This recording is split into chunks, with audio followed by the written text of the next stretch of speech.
Reagan Simmons-Hancock was born on November 14th, 1998 in Hope, Arkansas, to parents Jessica and Brandon Simmons. By 2020, they had divorced and both remarried. When Reagan was 9, her mother married her stepfather, Marcus Brooks. Reagan was part of a big blended family with two sisters, Emily Simmons and Destiny Brooks, and two brothers, Clayton Brooks and Sawyer Simmons. Reagan had blonde hair and a sunny smile. At the time of our story, she was only 21 years old. Reagan married Homer Hancock in September of 2018 and became the mother of two daughters. She and Homer bought a home in New Boston, Texas, about a half-hour away from the Arkansas border. According to her family, Reagan was an amazing mother and a joy to everyone who knew her. She belonged to the J.C. Cowboy Church across the state line in Arkansas. She worked in customer service at the Flying Burger restaurant in Texarkana, Texas, and was proud of the new 2020 Nissan Rogue she had worked so hard to buy. Reagan could be tough when she needed to keep customers in line, but she could also be gentle and sweet. Her favorite flowers were sunflowers. She was planning to start attending college classes in the spring, even though she knew being a parent, working, and going to school would be very difficult. Reagan was Jessica's firstborn child, and they had a special relationship. They talked and texted each other constantly. They texted each other good morning and good night every day. They said, "I love you," every single day to each other. Reagan enjoyed helping people. When she trusted someone, she loved them with her whole heart. She could always make her friends smile, even if things were tough. She was a good friend and a good person. Reagan was a good friend to a young woman named Taylor Parker. Taylor Parker, though, was not a good friend to anybody. Around 2011, she wasn't Taylor Parker yet. Back then, she was Taylor Way Casey. She was a single mom to a baby girl when she met a man by the name of Tommy Way Casey. When they got married, he raised the little girl as his own. The couple soon had a son together. Around this time, Taylor had her tubes tied. This is a type of sterilization that is meant to be permanent. There are procedures to reverse it, but they don't always work. She also had gastric bypass surgery and lost a lot of weight. Then, in 2015, Taylor had surgery to remove an ovarian cyst. While she was sedated, surgeons discovered a complication and asked her husband and mother if they could perform a hysterectomy, to which they both agreed. But when Taylor woke up, she was furious with Tommy. She blamed him for taking away her ability to carry a child, even though she was already unable to get pregnant and even though her mother had helped him make the decision. It didn't make logical sense, but it did place an emotional burden on Tommy. After the hysterectomy, Taylor told her friends that she had stage 4 uterine cancer. This wasn't true either, but friends felt bad for her. In 2016, Taylor claimed she had been diagnosed with multiple sclerosis. A friend then introduced her to a woman named Caitlin Glass, who also had recently been diagnosed with the disease. The two soon became close friends, bonding over what Caitlin thought were shared experiences between the two. Taylor told Caitlin about a stroke she had years ago and about her difficult struggle to walk again. Caitlin also had to learn to walk again because of the disease, and she felt close to Taylor because of it. They even got matching feather tattoos on their collarbones.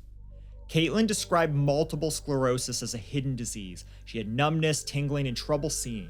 Sometimes she could not walk, but on the outside she looked fine.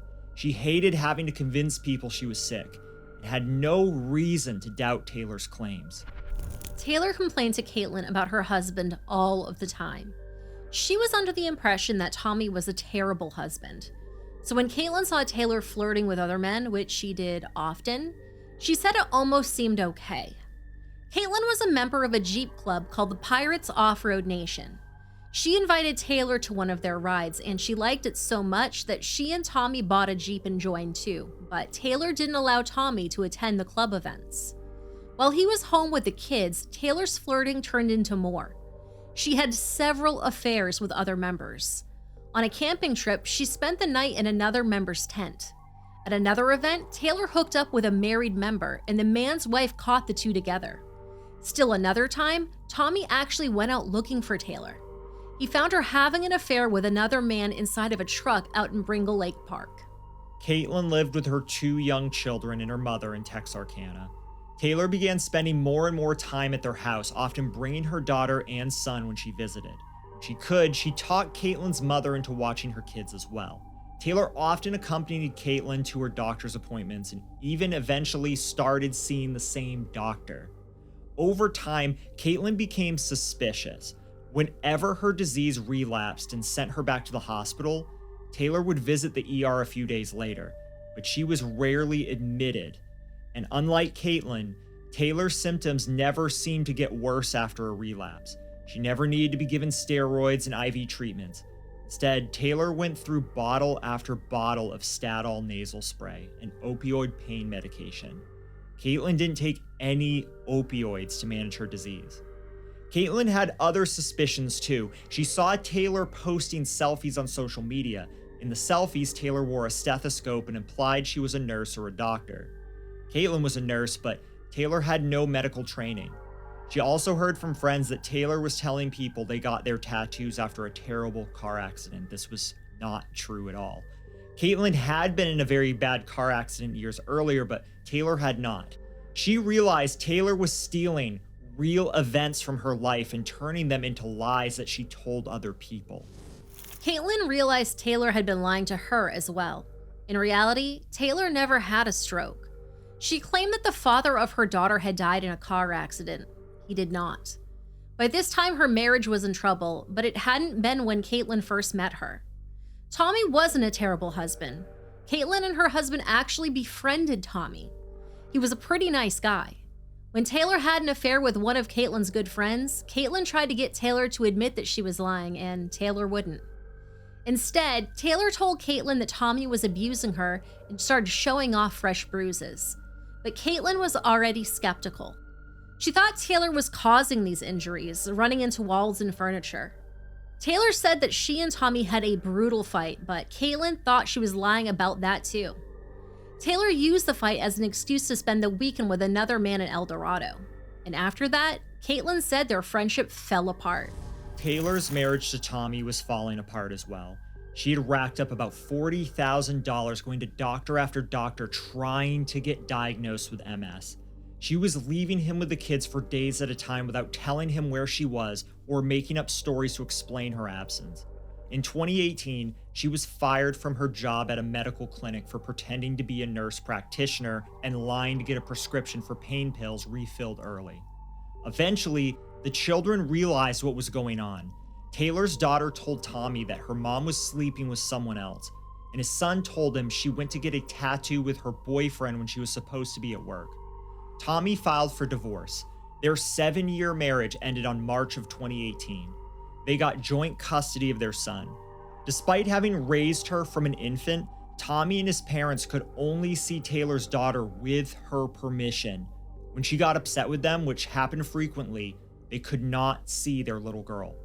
A few months after the divorce was finalized, Taylor married Hunter Parker and changed her name to Taylor Parker. She also made 2 new close friends, Mackenzie Bright and Abby Bell. She told Mackenzie that Hunter was a good father. She wanted him to adopt her daughter and she wanted to have a baby with him.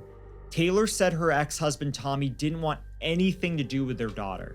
Mackenzie had no reason to suspect Taylor was keeping the little girl away from Tommy and his parents, though that was exactly what she was trying to do. When they married, Hunter didn't know Taylor couldn't have any more children. He didn't find out until a doctor mentioned her hysterectomy during an ER visit. He wanted to know why she hadn't told him earlier, but she refused to talk about it. Later, she tried to convince Hunter they should hire a surrogate so she could have another baby together with him. At different times, she asked both Mackenzie and Abby to carry a baby for her. She offered to pay $100,000. She told both women her uterus had been eaten up by cancer. She also told him her first marriage ended because she had a stroke and Tommy couldn't deal with it. Neither statement was true, but the woman had no reason to suspect that she was lying. Mackenzie was struggling to get pregnant, and Taylor went with her to all of her doctor's appointments. Mackenzie said Taylor seemed obsessed with her fertility issues and seemed overly excited when Mackenzie finally found out that she was pregnant with a little girl. Abby got pregnant around the same time. She said Taylor lost interest in her pregnancy after finding out that she was having a little boy. Taylor also told both women that she had learned to perform a C-section while working in the surgical division of a women's clinic. In reality, she worked as a receptionist there and never participated in any patient care. In December of 2018, Taylor started a side hustle as a freelance photographer. She advertised her services on Facebook and offered a buy one get one free sale. Any expectant mother that paid for a maternity shoot could have a free photo shoot the day the baby was born. Taylor would come to the hospital and photograph the new mother and baby there. This was the start of a dangerous obsession with pregnant women and their babies, especially newborn baby girls. While she was focused on having a new baby daughter, she wasn't taking very good care of her son. She wasn't paying child support and often didn't show up when she had visitation. One time, she returned him to his father with a sore on his backside. When asked how long he'd been wearing his current pair of underwear, he told Tommy's new wife it had been 5 days. The couple took him to the hospital where he was diagnosed with a staph infection. Eventually, Tommy sought to remove Taylor's parental rights. Taylor did not even show up at court, and Tommy was awarded full custody. As months went by, trouble began to surface in her new marriage. When Taylor and Hunter fought, Taylor often got sick or had a seizure. She also told Hunter that if he left, it would devastate her daughter. She told him she had inheritance money that should be arriving soon. In the meantime, they could get a loan to pay for a surrogate. To prove that the inheritance was real, Taylor crafted a story. A man named Tim Hightower texted Hunter. He wanted to meet and deliver the money. After he missed the meeting, Hightower texted again. He had gotten into a car accident. The paramedics who responded stole the bag of money. Hightower included a picture of a blue duffel bag stuffed with money. Skeptical, Hunter Googled blue duffel bag full of cash. The first result was an exact match of the image Hightower had sent. He suspected Taylor had created a fake account to send these messages. The couple separated in April 2019, less than a year after getting married. Their divorce was finalized by that summer, and Taylor never legally changed her name from Parker. After her separation, Taylor dated Mackenzie's brother, Beau. He was a single father of a 9-year-old girl, and he really wanted a mother figure for her. Mackenzie did not think it was a good idea. She thought Taylor acted like a good mother in public, but when no one was watching, she thought she was neglectful and uncaring. Taylor posted pictures on her Facebook showing her spoiling the little girl. She took her to work and out for treats, snapping multiple selfies. Her own daughter was almost the same age, but Mackenzie said she didn't treat her own daughter the same way. Beau's relationship with Taylor only lasted a few weeks. Mackenzie's friendship with Taylor ended as well. Around that time, Taylor befriended Reagan Hancock. In July of 2019, Taylor took Reagan's engagement photos and posted a message on her Facebook page calling them her favorite family. In September, she was the photographer at Reagan's wedding to Homer. The two were friends, but according to Homer, they were not close. Taylor's messages and account have since been removed. In July of 2019, Taylor met Wade Griffin at a rodeo.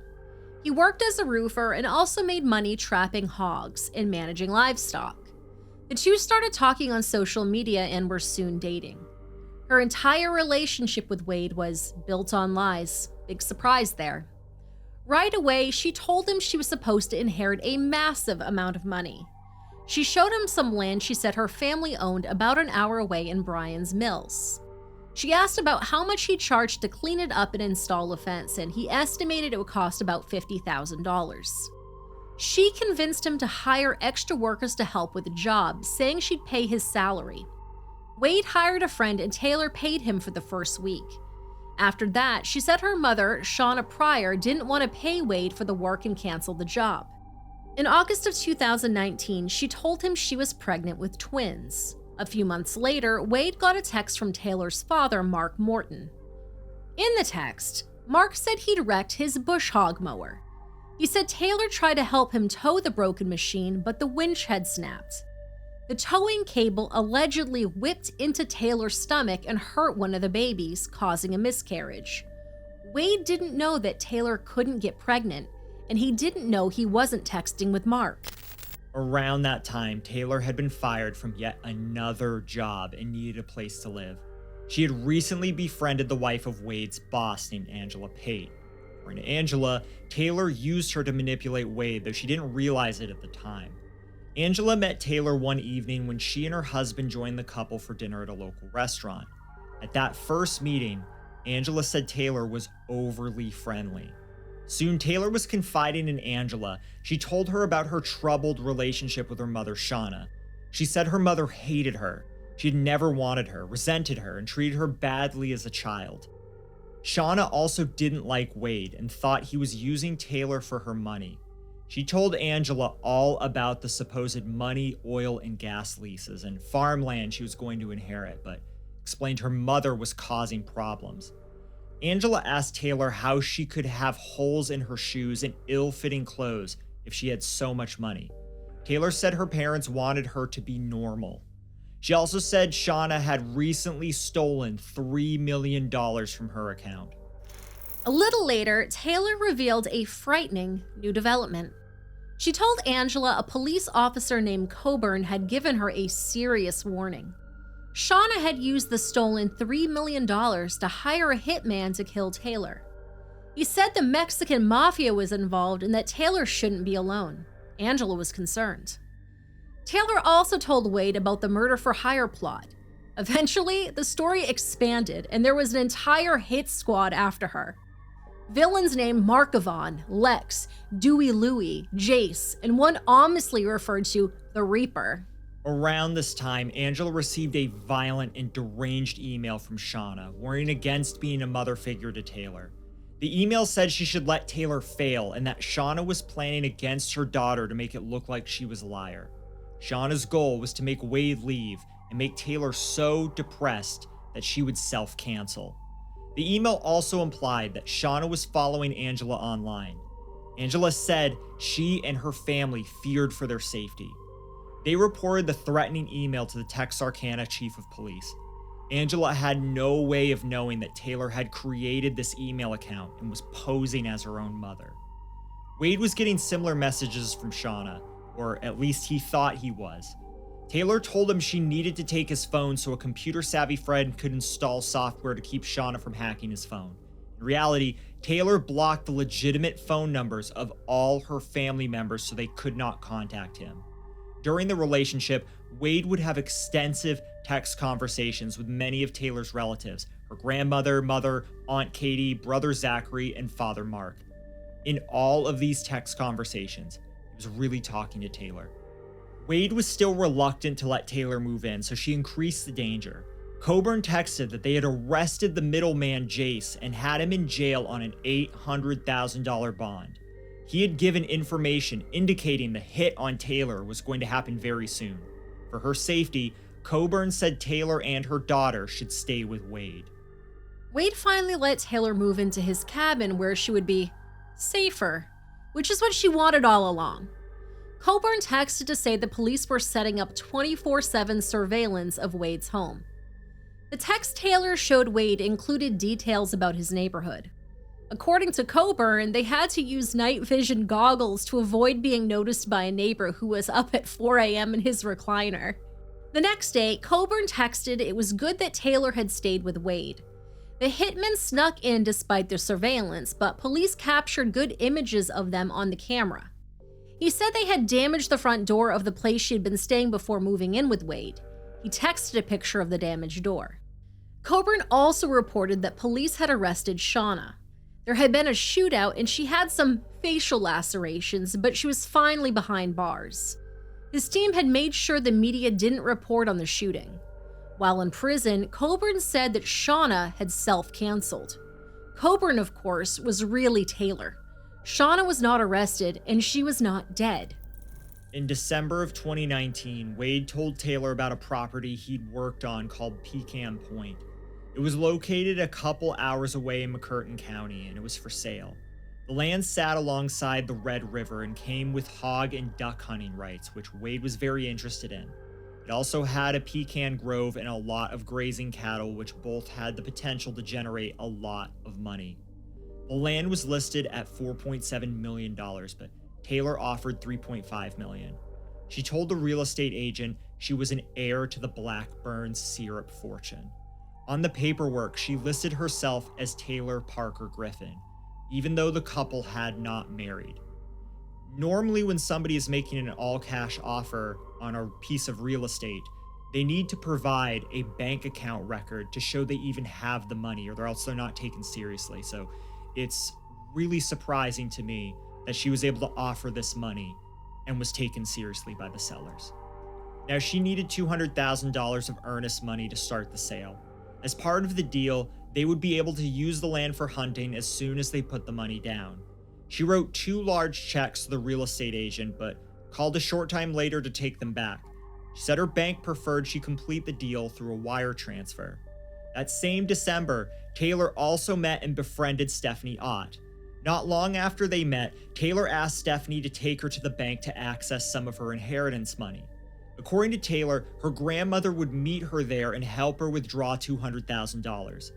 Stephanie waited outside in the car. She never saw Taylor's grandmother.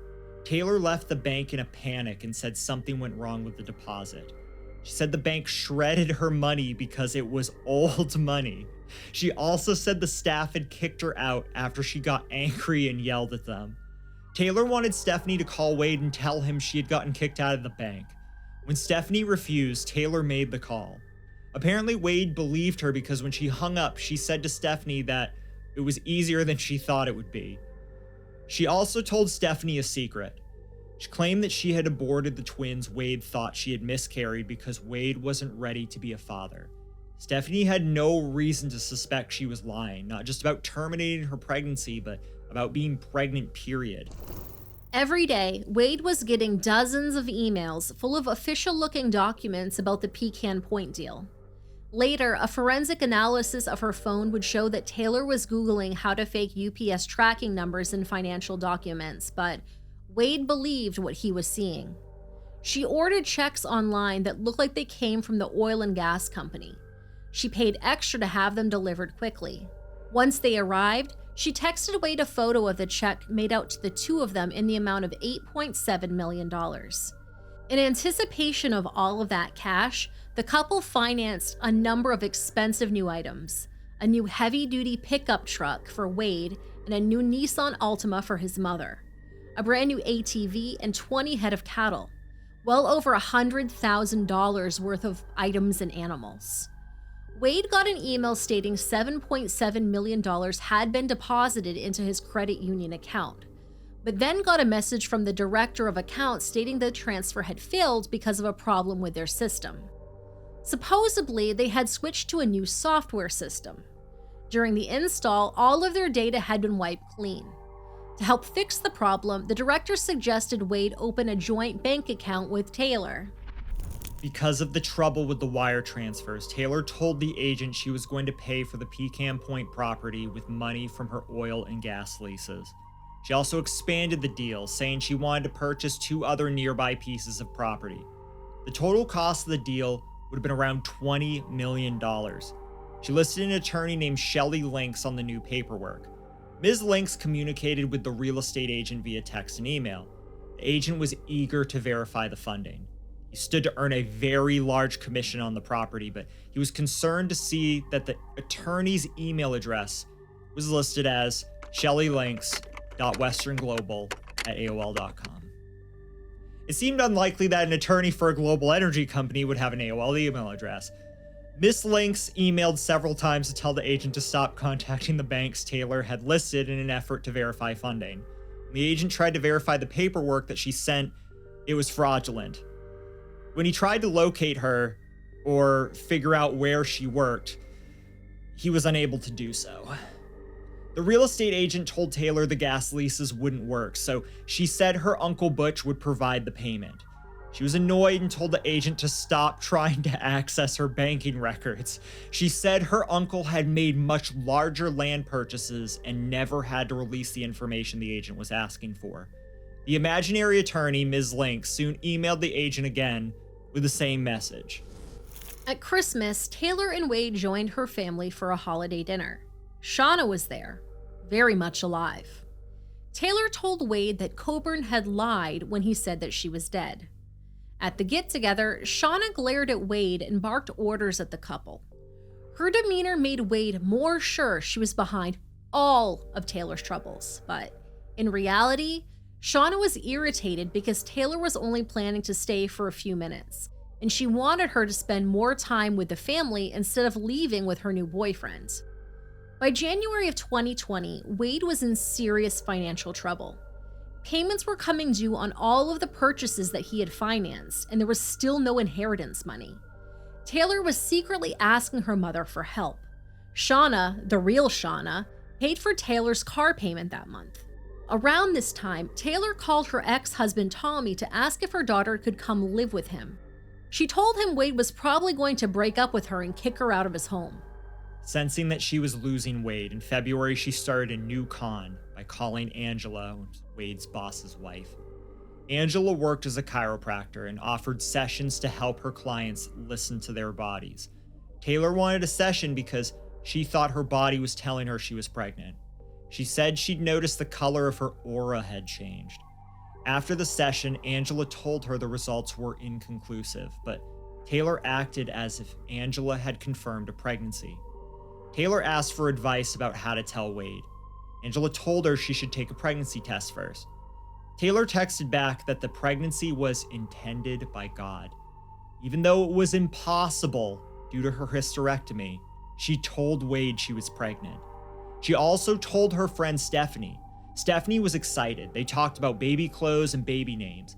She agreed to host a gender reveal party on March 14th. Soon, though, Stephanie became suspicious.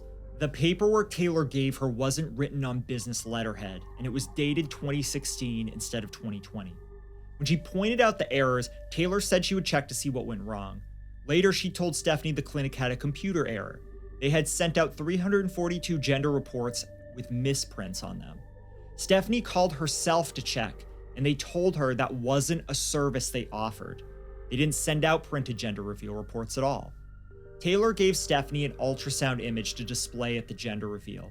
The image was discolored and it looked old, but Taylor said it was just damage from being kept in her wallet. She said she'd have the office reprint it, but she never did. Taylor also posted the old ultrasound image on social media. The Northeast Texas Women's Health Clinic's name appeared on the image. This clinic not only handled Taylor's last pregnancy, but also did the tubal ligation and hysterectomy surgeries. Staff there knew she could not be pregnant. The manager of the clinic, Melissa Mason, was very concerned. She told Taylor the clinic was not comfortable with their name being associated online with a pregnancy they knew did not exist. Taylor explained she really was pregnant, but was using the old image because her mother was making trouble. She told Ms. Mason, "I'd like for my stuff to be kept HIPAA from my family because they have been snooping when they have been removed." Around this time, Taylor told Stephanie she was having contractions and needed an injection of medication to stop them. It sounded odd since Taylor was only supposed to be about 8 weeks along. Stephanie Googled to see if this was even medically possible. She was so concerned she called and asked the clinic about it. They said they could not provide information about a specific patient, but assured her they would never use that medicine on someone who was 8 weeks pregnant. When they told them Taylor's name, they transferred her to Melissa Mason. Mason could not give her any specific information either, but encouraged Stephanie to go with her gut. Stephanie was deeply concerned, but without conclusive proof, she didn't want to cancel the gender reveal. When Taylor's dad, grandmother, and other family members showed up at the party, she thought maybe her suspicions had been wrong all along. On March 18th, Taylor announced on social media that she and Wade were expecting a girl in September of 2020. Taylor said the baby was the size of a large lemon and that her name was going to be Clancy Gale. Attached to the announcement was a picture of a heifer calf wearing a big pink bow. The picture was snapped at the gender reveal party. Taylor's son and daughter had been in charge of leading the calf out to announce that their new sibling would be a girl. On March 31st, Reagan made her own announcement on social media. She and Homer were expecting their own Lil Peanut. Attached were 3 ultrasound images. Now, around that time, Wade called the clinic to find out if Taylor was really pregnant. They couldn't give him any information. However, concerned that Taylor might try to steal a newborn, Ms. Mason did notify the local hospitals to be on the lookout for her. Taylor started a new job as a payroll clerk at Cooper Tire. She did great during her interview, but staff there soon realized her job performance was lacking. She had lied about her credentials. She spent a lot of time in the break room conducting personal business on her phone, and she never mentioned to them being pregnant. On April 9th, Taylor emailed Angela a pregnancy verification letter, as she called it, and asked her to print it out for her. The due date was listed as September 22nd. Angela noticed that it listed another woman's name on it, not Taylor's. When she mentioned the error, Taylor claimed her mother must have a mole in the clinic. She was frustrated that no one believed that she was pregnant. Angela took Taylor to Walgreens and bought several pregnancy tests. When those came back negative, they bought more tests. Those also came back negative, but Angela thought she might have seen a faint line. Eventually, she took Taylor to a different clinic for an official urine test. Angela said Taylor went into the clinic holding only her wallet and came out with a proof of pregnancy form dated the same day. Later, the records at the clinic would show her results were negative for pregnancy, but Angela believed Taylor.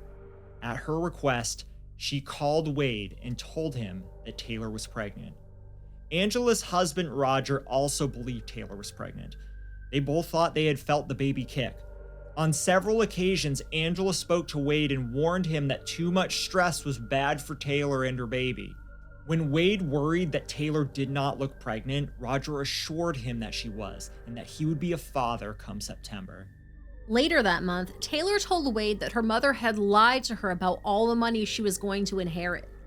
The millions, the oil and gas leases, the rich Uncle Butch were all lies made up by Shauna. She contacted the real estate agent and told them the same story. The Pecan Point deal was officially over. Wade was angry, but Angela reminded him that he needed to stay calm for the sake of the baby. Now soon, Taylor was posting baby bump selfies on social media. She posted about doctor's appointments to check the baby's progress, but these appointments were imaginary. She even posted a brief video that she said showed the baby kicking in her belly.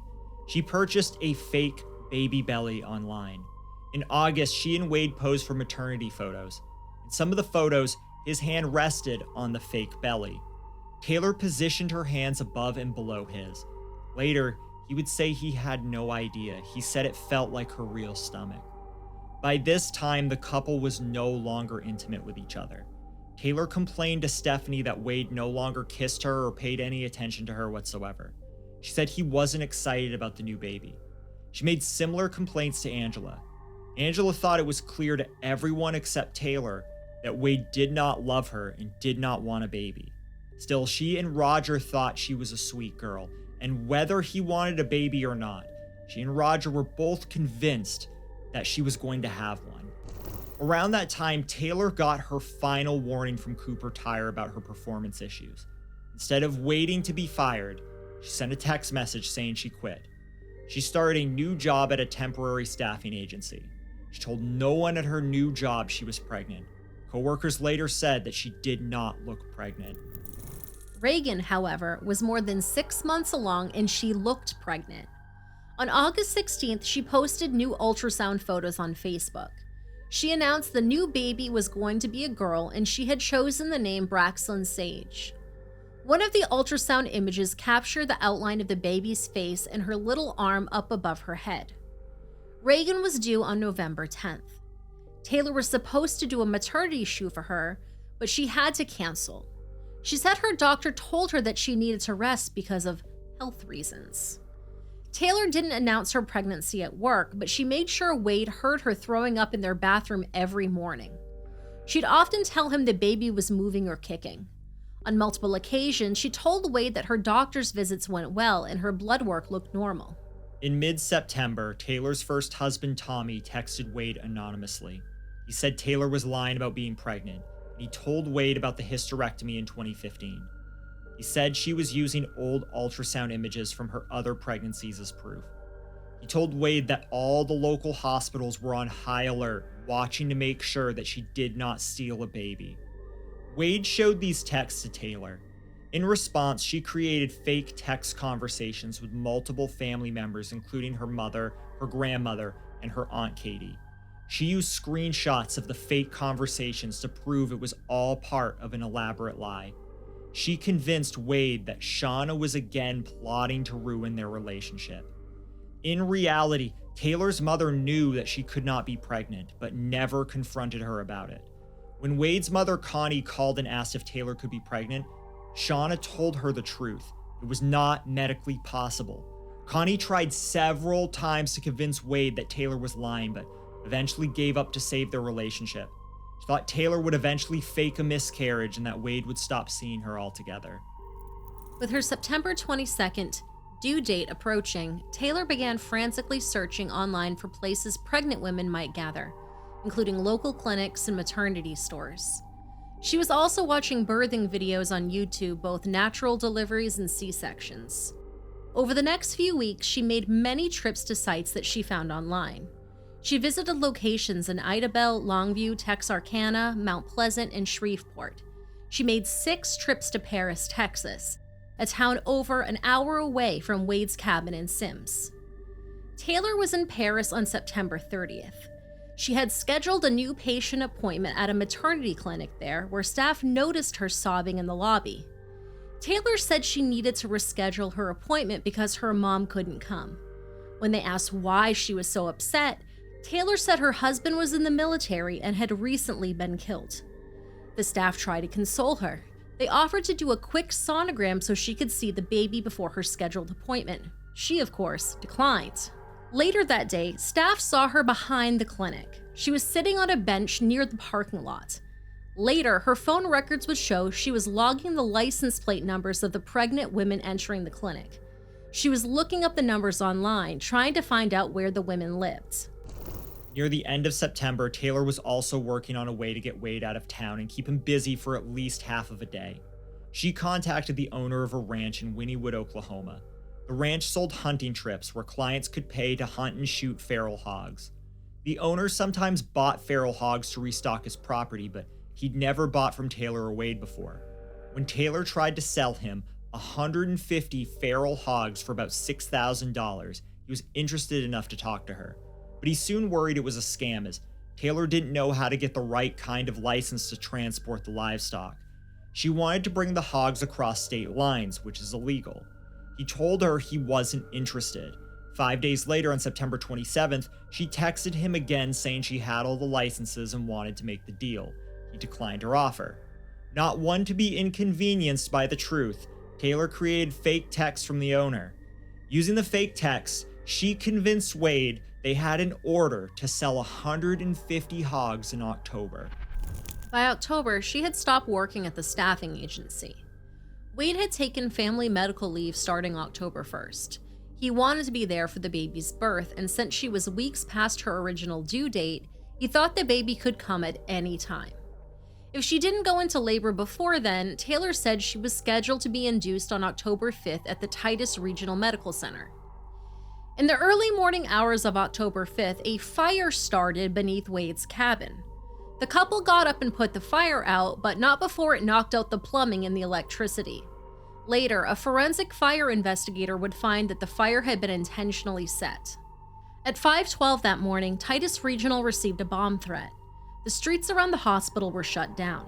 The hospital's emergency room had to close, and the ambulances were diverted to other hospitals. Patients were evacuated to the Civic Center, and all procedures for that day were canceled, including Taylor's. Later, data recovered from her phone would prove she made the call that was responsible for that threat. Unable to shower at the cabin, they went to Wade's mother's house to clean up. Taylor told Connie her induction had been canceled because of the bomb threat. Connie immediately thought Taylor was the one who was responsible. While Wade showered, Connie mentioned a post that she had seen from Shauna, the real Shauna, on Facebook. Taylor's mom had taken the kids on vacation. From the post, they looked like they were having a good time sightseeing in Colorado. Taylor did not respond. Letting the kids travel with her mother didn't fit the story she made up about her. While Taylor showered, Connie tried again to convince Wade that Taylor couldn't be pregnant because of the hysterectomy she had years before. She also told him he needed to go back to work. She worried he'd lose his job for taking family leave time when there wasn't going to be a baby. Wade became angry. Once Taylor finished her shower, the couple stormed out.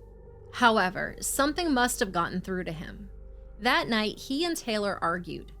He told her he'd be going back to work the next week if the baby hadn't come by then. Taylor told him that by Friday, everyone would know she wasn't lying. She was angry at Connie and was furious that Wade had listened to her. As she had many times before, she discussed the argument with her relatives via text and showed Wade the screenshots. Her mother even texted Wade to say, "How's your mom doing? I love how you and your family treat her. They're on my side now. Great job, Wade. I'll clap for you this time. I win every single time." Of course, all the texts were written by Taylor and sent by spoof accounts. Taylor had found a hospital in Idabel, Oklahoma, where she wanted to have the baby, but she needed a story to explain why she wanted to drive an hour away and cross state lines. She told Wade the hospital was out of her mother's reach. More likely, they hadn't gotten a warning that Taylor might kidnap a newborn. Wade was so wrapped up in her stories, he did not question her decision. She told Wade she'd schedule an induction at McCurtain County Hospital on October 9th, the same day they needed to deliver the hogs to the ranch in Oklahoma. She said the two of them would leave early in the morning to make the 4-hour drive. They would drop off the hogs in Wynnewood and then head down to Idabel to have the baby. Okay, listen.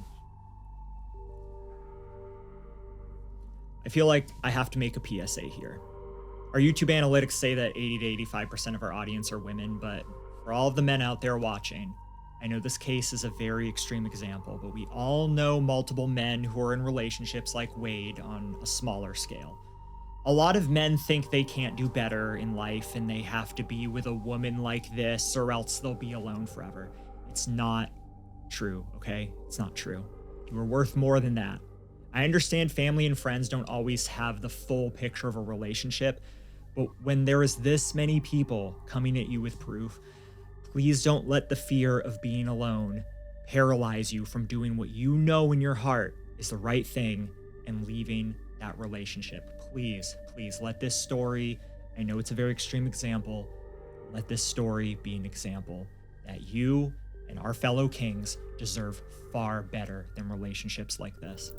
Sometime around the beginning of October, Taylor had started texting Reagan again. According to her husband Homer, the two had been in constant contact for about a week.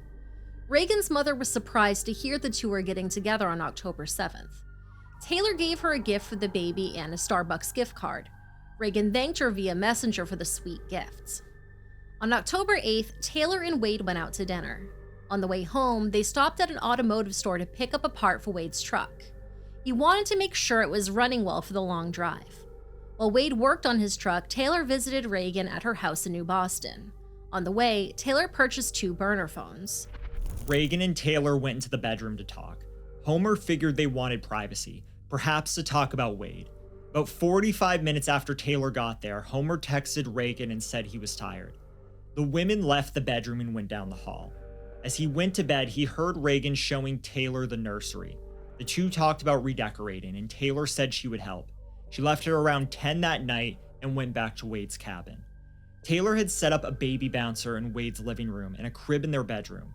The crib was full of baby supplies and clothes for a newborn girl. She had installed a newborn car seat in Wade's truck. It is unclear whether Taylor got any sleep that night. At midnight, her phone was still using data as if she were searching the internet. Between 3:11 and 3:30 a.m., she used her new burner phone to make 5 calls of varying lengths to the hospital in Idabel. The longest was over 6 minutes. Wade got up at around 3:30. She told him she'd been having cramps all night and wouldn't be able to make the trip. He wanted to stay home with her, but she told him that she would be fine. She also reminded him that they needed the money. She told him she bought burner phones so they could communicate without her mother interfering. She gave him the number for her burner. He called that phone from his cell phone at around 3:45 a.m. 15 minutes later, he was on the road hauling a gooseneck trailer filled with 150 feral hogs. In the early hours of October 9th, Taylor was watching more videos about how to deliver a baby. But for the first time, she was looking specifically for videos about preterm deliveries. She looked up how to do a physical exam on a 35-week premature baby. Now, around 5:30 that morning, Taylor left the cabin in Wade's Toyota Corolla. Around 6:30 a.m., Wade called her on the burner phone. She was still talking to him when she pulled into the Easy Mart parking lot. She got $10 worth of gas and paid inside. She was captured on the store's surveillance camera. She went to the McDonald's next door and got a coffee and a hash brown. Around the same time, Wade arrived at the ranch in Oklahoma to deliver the hogs.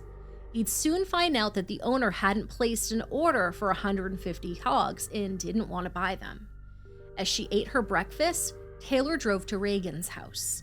On the morning of October 9th, Reagan's husband could not find her. She wasn't where she was supposed to be at all. She hadn't dropped her 3-year-old off at daycare. She hadn't shown up for her 9 a.m. shift at the restaurant. She was not answering her phone. Reagan had sent Homer a few texts that morning. They didn't sound like her.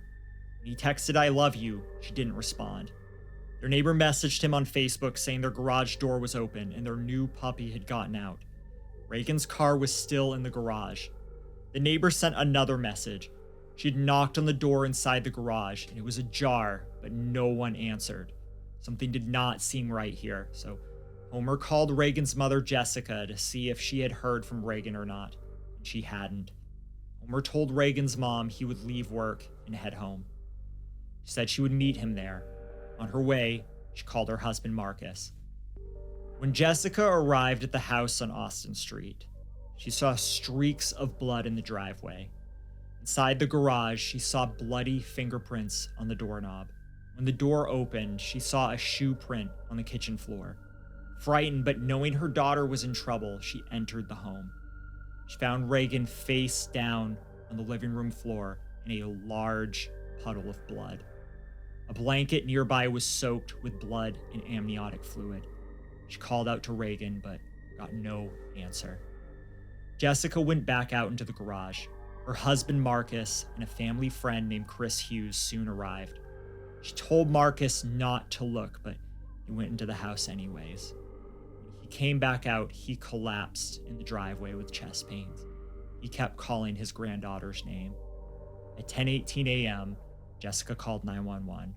Screaming for help, she told dispatchers her daughter had been murdered. There was blood everywhere, on the floors, walls, ceiling, furniture, and other items. She looked for her 3-year-old granddaughter, but didn't see her. Dispatchers heard her ask Marcus if she was okay. She sobbed, "Oh my babies, oh my God." Their friend Chris walked around the house to the front door, but found that it was locked. Finally, Marcus heard a faint response from the little girl. Jessica and Marcus couldn't find the strength to go back into the house where their daughter was laying. Chris had to walk around Reagan's lifeless body to get to the little girl. He found her hiding under a blanket in her bed. Once she recognized him as her grandpa's friend, she ran to him. He picked her up and covered her with the blanket so she couldn't see anything on their way out. He took her to the front door, and 3 minutes into the 911 call, the little girl asked, "Where's Mommy?" When Homer arrived a few minutes later, Chris and Marcus kept him outside. Police and paramedics soon arrived. Body cam footage showed Reagan's right arm under her forehead and her left arm stretched above her head. Bloodstains and spatter indicated she had struggled with her attacker in several places in the home before falling down in the living room. She had been stabbed so deeply in the side that layers of fat were exposed. There were no signs of life. Initially, paramedics stayed outside to preserve the crime scene. When Bowie County investigator Chad Ford asked Jessica about the pregnancy, she had told him that Reagan was almost 35 weeks pregnant and due to deliver in about a month. Concerned that the baby could be viable, he brought the medics in. When they turned her body over to check, they found a large gash across her belly. Reagan had been cut from hip to hip. The baby wasn't there. Investigator Ford issued an alert to every hospital and clinic within 100 miles. A 6-week premature baby was missing. Almost an hour earlier, on some 13 miles away, Taylor had also called 911. Intent on getting to the hospital in Idabel, Oklahoma, she had been speeding and driving erratically. She was swerving over the double yellow line and had her hazard lights on. She almost hit a pickup truck, and moments later, she almost hit a cyclist. A Texas state trooper pulled her over near DeKalb, Texas. She called 911 and told them she was having her baby. By the time the trooper approached the car, she was talking to emergency dispatchers on her cell phone. She changed her story. She told them she had just given birth in her car and the baby wasn't breathing. The trooper saw an infant on her lap. It was still connected to the umbilical cord. The other end of the cord disappeared into Taylor's black yoga pants. The 911 dispatcher was giving instructions for CPR. Taylor held the phone in one hand, shaking. The other hand was on the baby, which did not appear to be breathing. The first thing she said to the state trooper was she needed to get to the hospital in Idabel. He said she seemed more concerned with getting to Idabel than she did with following the CPR instructions. She gave the baby a few breaths and did a few compressions, but then went back to asking him to take her to Idabel. He noticed she had blood on her hands, face, legs, and feet. However, much of this blood seemed to be dry, so it didn't match her story of having just given birth. There was no puddle of blood or amniotic fluid on the driver's seat of the car, and there was no blood whatsoever on the baby. Seeing the commotion alongside the road, 2 Good Samaritans pulled over to help the baby and Taylor. One was a nurse and the other was an off-duty EMT. The nurse started CPR on the baby in Taylor's lap.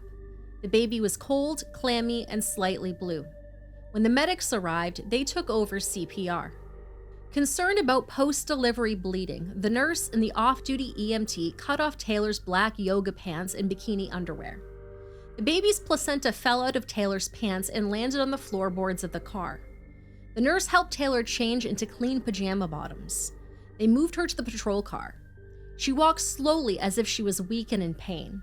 Through it all, Taylor insisted on being taken to McCurtain Memorial Hospital in Oklahoma instead of a closer local hospital.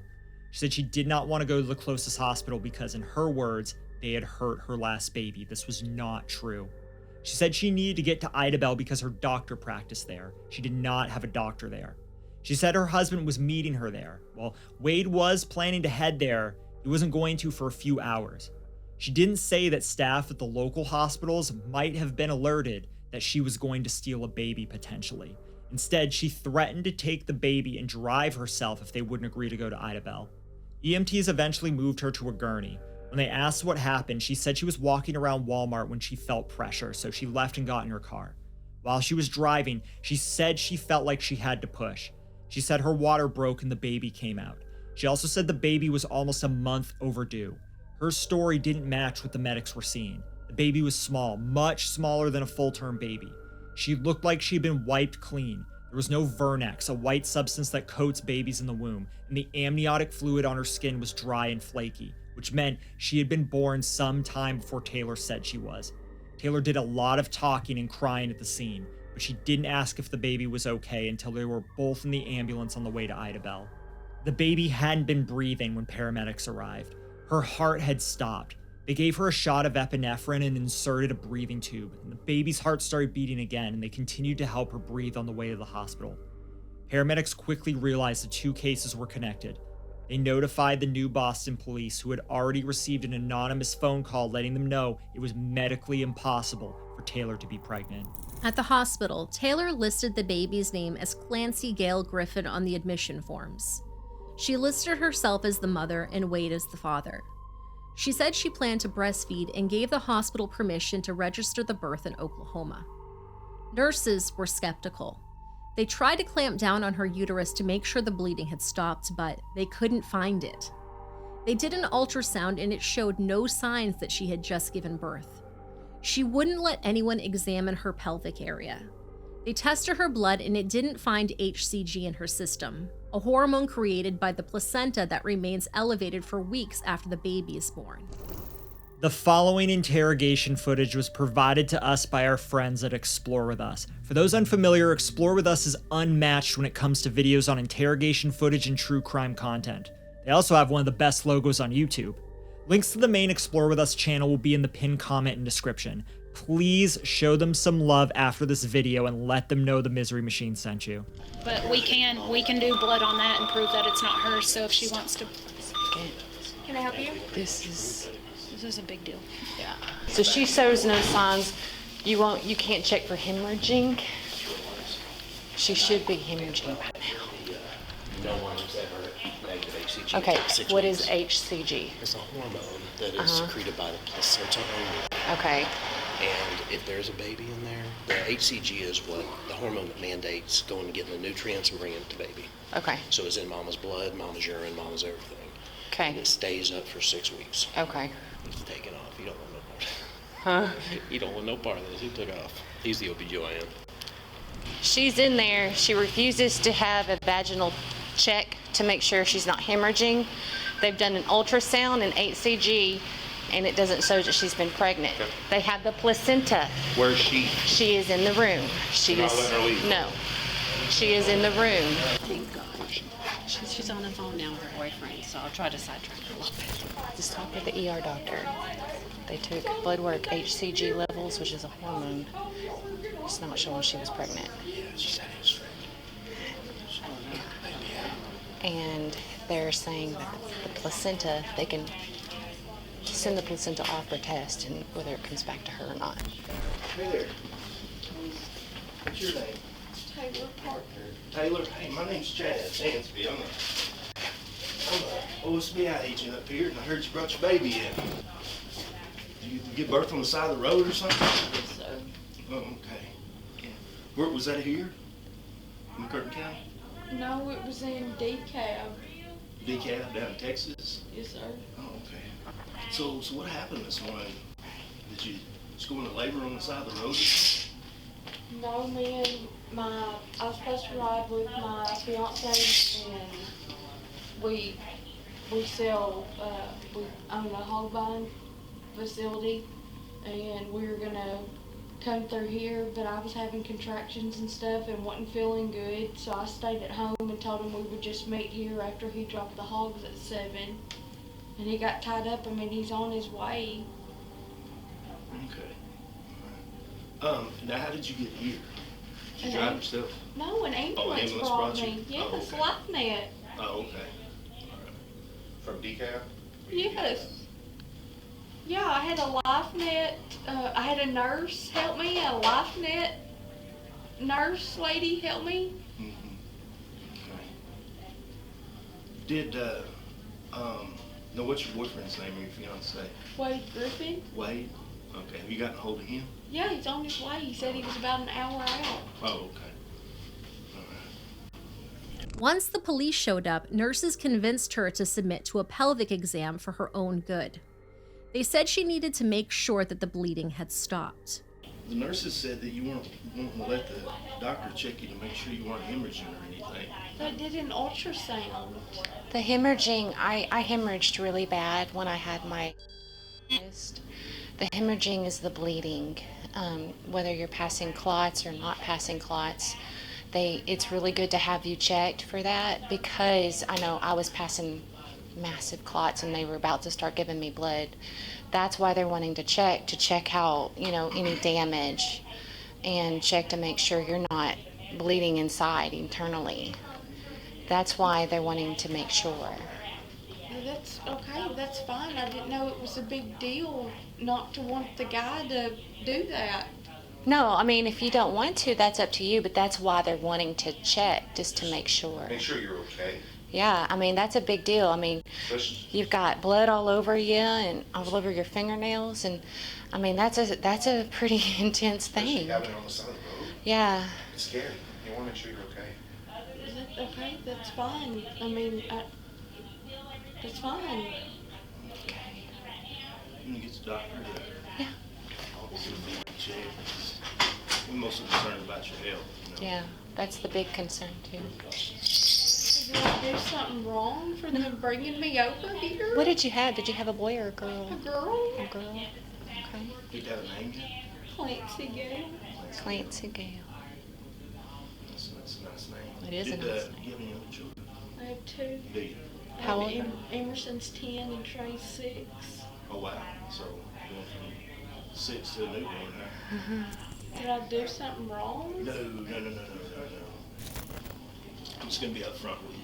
I've been talking to the DA down in Bowie County, and they've been working on a case down there. And we know that you had a hysterectomy sometime back, and that you claimed to be pregnant for a while, but that you really weren't. So we're trying to figure out where this baby came from. But you didn't give birth this morning. What do you mean? That's what I just said. You didn't give birth this morning. And we want to know where this baby came from. That's why I'm here. So what happened? I just told y'all what happened. Okay. What's the doctor gonna find when he comes in and checks you? Is he gonna find you just gave birth? They can tell. When he looks, he can tell in about a second if you gave birth or not. Okay. So is he gonna find that you gave birth this morning? Yes. Okay. He'll be here. But the information I've got is you've had a hysterectomy in the past, and if you had a hysterectomy, you can't be pregnant. And you came into a hospital with a newborn. We want to know where this newborn came from. Okay. So you still saying it came from you? Yes. Okay. Because we can do DNA on it and be able to tell pretty quick. Won't take long at all. They have the placenta, and they can see if the placenta. Okay. So you gave birth to this child? Yes.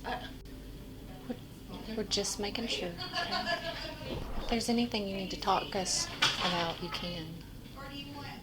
I don't know what everybody wants me to talk about.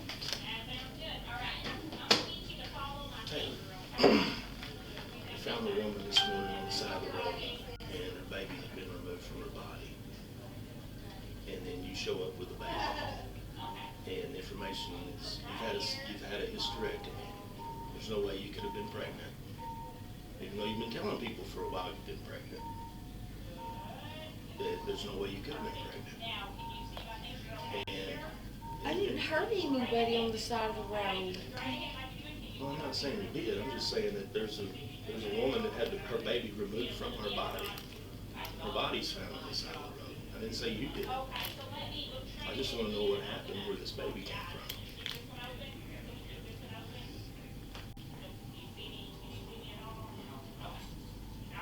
Doctor's going to be here in a minute.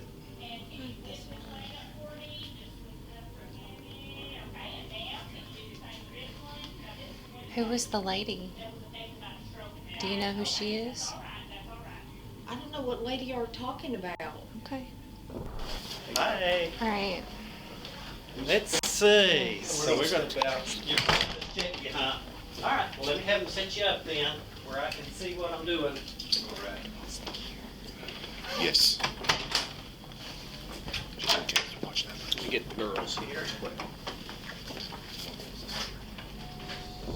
When the doctor examined her, he found that she didn't have a cervix, which is sometimes removed during a hysterectomy. When he finished the examination, the doctor told police, "It surely doesn't look like a baby came out of there." Oh, it surely doesn't look like a baby came out of there. What kind of surgery did you have? And then I had my gallbladder and appendix removed. Uh-huh. She doesn't look like she had a baby. It doesn't? No. Okay. Does not look like she had a baby there. Come here. Have it ready.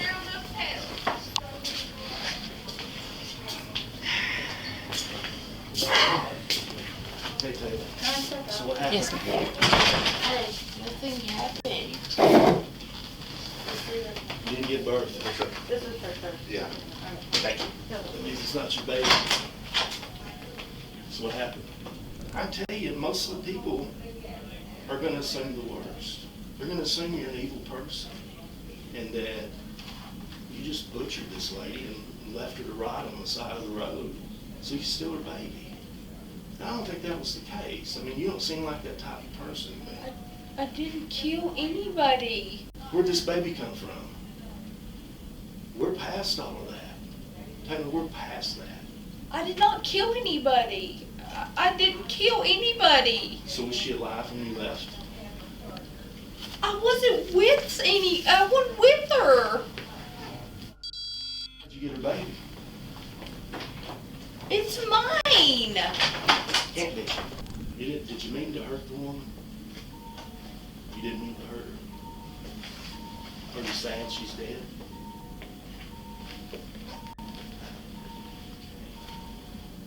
Is it the deal you just wanted a baby so bad that did it just kind of overpowered your brain and everything? My head's been hurting. When the officer told her he knew she had a hysterectomy and couldn't have delivered the baby, she told him she had a stroke in 2015 and her head had been hurting. This was a story she had told before, and it still wasn't true. Your head's been hurting? I had a stroke in 2015. Okay. So what happened today? I mean, what happened? I mean, how did this all come about?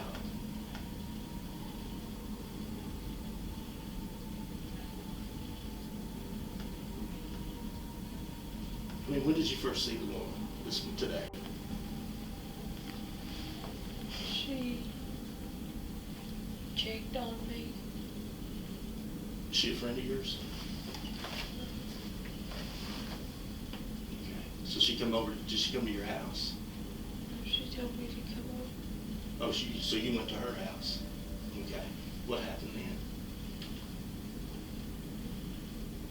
Don't really remember. She grabbed a hold of me and told me that I was a liar. Okay. So she grabbed hold of you and did you try to fight back? Fought back. You both fought back? Yeah. Okay. And then what happened? We both hit each other.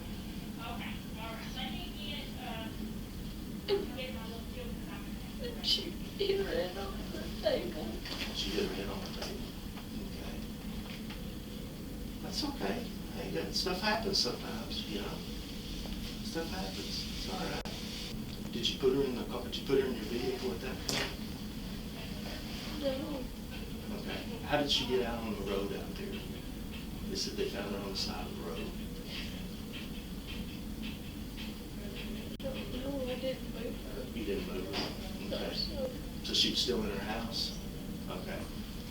She, when she hit her head, did you think she died and you were just trying to save the baby? yeah. I And I really wanted a baby. I understand that. Eventually, she told him she went to the lady's house to take a shower. The lady attacked her and she defended herself. She said she didn't remember a lot of what happened. When they asked her who the lady was, Taylor didn't answer. She said the lady called her a liar and stabbed her with a knife and told her that she was going to kill her. The lady then stabbed herself in the neck and told her that everyone would think that Taylor had done it. Once she was hurt badly, Taylor said the lady asked her to cut her open to save the baby. Even though Taylor allegedly couldn't remember her name, DNA tests proved that the baby's mother was Reagan Hancock. Meanwhile, Braxlyn Sage was taken off life support. Doctors said that there wasn't anything they could do. I'm sorry, it's really sad. She'd gone without oxygen for too long, causing extensive brain damage. She died at 1:22 p.m. on the same day as her mother. A nurse stayed with her so she didn't have to die alone. While she was being examined at the hospital, investigators were searching the car she had been driving. They found a loaded Taurus Judge revolver on the passenger seat. They had pulled a syringe filled with animal tranquilizer from a purse inside the car. They found the discarded placenta and umbilical cord on the floorboard. They also found the black bikini underwear that had been cut off of Taylor's body. They had blood on them and, according to the Texas Ranger who searched the car, smelled strongly of feces. It seems likely that Taylor had perforated Reagan's bowel. Contents of the bowel transferred to the placenta and then to the underwear when Taylor stuffed it down her pants. The placenta also started decomposing once it was removed from Reagan's body, which would have contributed to the bad odor. Investigators did not find Reagan's cell phone. They also didn't find the fake baby belly or the shirt and shoes Taylor was wearing when she was captured on surveillance camera the morning of the attack. Cell phone data showed that Reagan's phone, Taylor's smartphone, and Taylor's burner phone all moved away from Austin Street around 9:14 a.m. She was pulled over and made the 911 call at 9:36. The distance she traveled would have taken about 17 minutes or less since she was speeding. This left roughly 17 minutes unaccounted for. She must have disposed of the items at some point during this time. Police suspected she dumped the items in the Red River. The area was searched on land and with diving teams, but nothing was ever recovered. More importantly, the whole trip took 24 minutes. During that time, Braxton wasn't getting help to breathe. 24 minutes is a long time for a newborn preemie to go without medical care. Officers led Taylor, still wearing her hospital gown, to a waiting patrol car. That afternoon, she was arrested in Oklahoma on charges of capital homicide and kidnapping. She was quickly extradited to Texas, where she was held in the Bi-State Justice Center. She remained in jail on a $5 million bond. Can you grab this sticky deal that's scratching me? What? There's a sticky deal. Where's it at? Get her in the car, I need to talk to you. In my leg. Up my leg. On your inner leg? Right there. Yeah.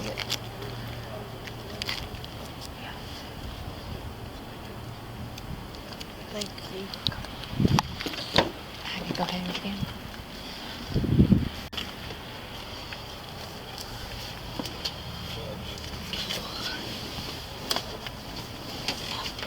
Watch your toes. Yes.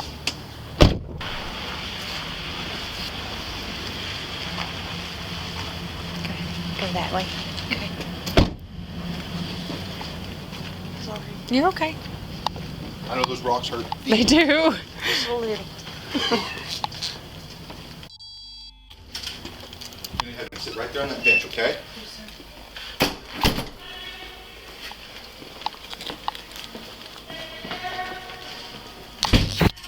Gross. On October 14th, Taylor told Texas police a different version of the crime. She'd had a bad headache, so bad that she was driving around New Boston and didn't really know how she got there. In this confession, she knew Reagan's name. In fact, she only went to the house because Reagan called multiple times and asked her to come talk. When she got to the house, Reagan accidentally scratched her. Taylor wanted to leave, but Reagan shut the garage door. Reagan was shaking her and hollering. Then she pushed Reagan, who fell and hit her head on the car. Taylor said she knew something bad was going to happen. She also claimed to be suffering from some sort of mental or medical problem. She was drifting in and out, blacking out, and couldn't understand what was going on. Reagan tried to help her, but also kept hitting her. Taylor admitted she hit Reagan, but it was always in response to Reagan being violent first. She also said Reagan poked her with a knife and hit her over the head. None of her stories matched the evidence. Taylor's only injury was a scratch on the chest. She said Reagan asked her to help get the baby out and get help for the baby. She said the baby wasn't breathing. She said Reagan was still alive when she left. The only part of this confession that was likely true was that the baby wasn't breathing. When discussing motive, the detective said Taylor wanted to prove everyone wrong. He said, "This lady trusted you to let you in her house. You went into her house with a diaper bag and a scalpel, what you needed for the baby. You had Wade arranged to go out of town. You got your baby. Wade believed you. You proved to all these people you weren't lying for the last 10 months. You had your aha moment at the expense of that." He pointed to an autopsy photo of Reagan. "You had your I proved you all wrong moment." Taylor went quiet. After several seconds with no response, she asked to go to the bathroom. Her trial started on September 12, 2022, and it lasted almost 2 months. Over 140 witnesses testified. Assistant District Attorney Kelly Cripps called Taylor an actress of the highest order. One of the lead detectives, Lieutenant Andrew Venable, said it took his team weeks to untangle her web of lies. He said she lied continuously from the start of their relationship with Wade to the end. The hog sale on the day of the murder was one such lie. The ranch owner was furious when Wade showed him the fake text confirming the deal. The owner pulled out his phone and showed Wade the real conversation, the one where he told Taylor he wasn't interested. Wayne was so wrapped up in Taylor's stories, he thought Shauna must have hacked his phone and set him up. Taylor continued the scheming in prison. She wrote 2 fake confession letters in an attempt to frame someone else for the murder. The first letter blamed a fictional person, but the second letter blamed Hannah Hollendar, an addict housed in the pod next to Taylor. One of the letters remained unopened when turned over to authorities. Only Taylor's fingerprints were found on that letter. The letters told another one of Taylor's convoluted stories. The real killer and her gang members kidnapped Taylor and took her to Reagan's house. Much like the Coburn character she had created earlier, these gang members had Taylor, Wade, and even Reagan under surveillance. They also had names like J-Dog, Doughboy, and Kodiak. The letters were written in the voice of someone trying to sound like a gang member. Prosecutors said Taylor lived the experience while writing in detail about the violent struggle with Reagan. She also included details only the killer would know. Details like the fake baby belly and the black hoodie Taylor was wearing on the day of the murder. The letters also mentioned using a crowbar to hit Reagan, a detail police never released to the public. Taylor even went as far as to write a message to God in her prayer devotional, asking the Almighty to blame the women she wanted to frame. The state's forensic psychologist said Taylor was manipulative and a pathological liar. She continued her manipulation in prison. She told guards that Netflix was making a movie about her and convinced one of them to sneak another prisoner into her cell to braid her hair. Shakedowns of her cell revealed an assortment of contraband items. She had mascara and a ring. Inmates weren't allowed to have makeup or jewelry. She also had more dangerous items like a razor and a schematic drawing of the Bowie County Jail. One contraband item was a cloth sunflower face mask. Taylor knew sunflowers were Reagan's favorite flower. She wore the mask during pretrial hearings. Reagan's family found it hurtful and offensive, as they should. The medical examiner's testimony showed that Reagan fought desperately for her life and the lives of her children. Taylor attacked her in at least 5 different areas in her home, starting with the garage where Taylor hit her with a crowbar. Blood was smeared on the door in a pattern that suggested Reagan's blood-soaked hair was pressed against it. From the blood residue, analysts could tell she was pushed against the wall, slid to the left, and down to the floor. DNA testing done on blood samples from the crime scene matched Reagan and Braxlin. None of the blood belonged to Taylor. The struggle continued in the kitchen. At some point, Reagan fell against the refrigerator, leaving another bloody hairprint. Above the print, Braxlin's ultrasound photos still hung on the fridge. In the living room, there was a large blood stain along the edge of the couch. During the struggle, clumps of Reagan's blonde hair ended up stuck in the blood. She was stabbed more than 100 times. At least 39 of those stab wounds were focused on her head and neck. Her nose was broken. Her skull was fractured in 5 different places. She had an indentation above her left temple. It matched the size and shape of a 4-pound mason jar. The jar, filled with blue and pink sand with a monogrammed H for Hancock, was from her wedding. The same wedding where Taylor had been her photographer. Investigators found the blood-spattered jar near her body on the living room floor. The wall near her body was splattered with blood. In some areas, there was so much that it dripped down the wall.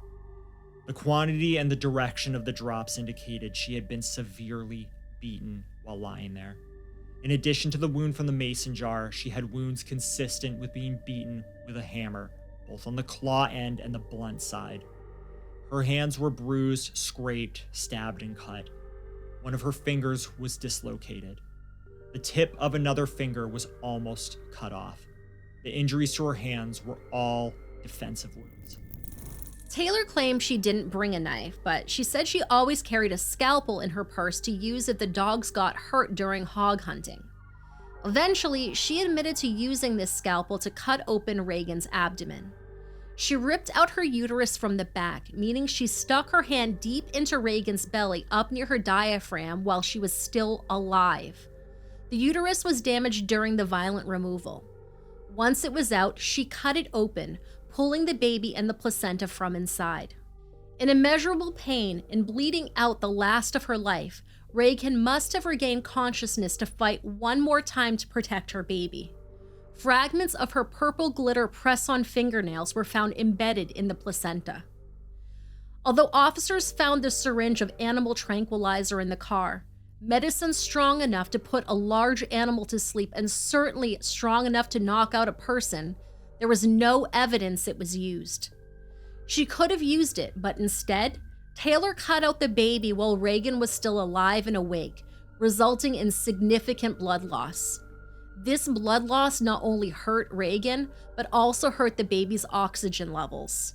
Had the baby been born in a hospital under normal circumstances, doctors said she would have been perfectly healthy. Braxlin also had a bruise on her scalp that was likely caused by a blow to Reagan's belly. Her umbilical cord was also bruised. Reagan's death was ruled a homicide. Her ultimate cause of death was sharp force and blunt force injuries. She could have also been strangled. It was impossible to tell because there were so many deep stab wounds in her neck. Baby Braxlin's cause of death was traumatic extraction from her mother's womb. Her death was also ruled a homicide. During the police interview, Taylor said she was pretty much 100% positive that she set down the scalpel after cutting Braxlin free. Investigators couldn't find it at the crime scene. During the autopsy, the scalpel was found buried deep in Reagan's neck. Reagan's 3-year-old daughter was home during the attack. She was alone in the house with her mother's body for over an hour after she was killed. One of her nighttime pull-up diapers, soaked with urine, was found on top of a pool of blood in the living room next to the couch and her mother's body. Given its placement on top of the blood, it was dropped there after the murder. There was also urine soaking into the couch cushions near Reagan's body. Investigators believe that it came from the little girl. She had blood smeared on her arms in several places. The bottoms of her feet were stained from walking through her mother's blood. The jury took less than an hour to find Taylor guilty on October 3, 2022. Sentencing began on October 12th.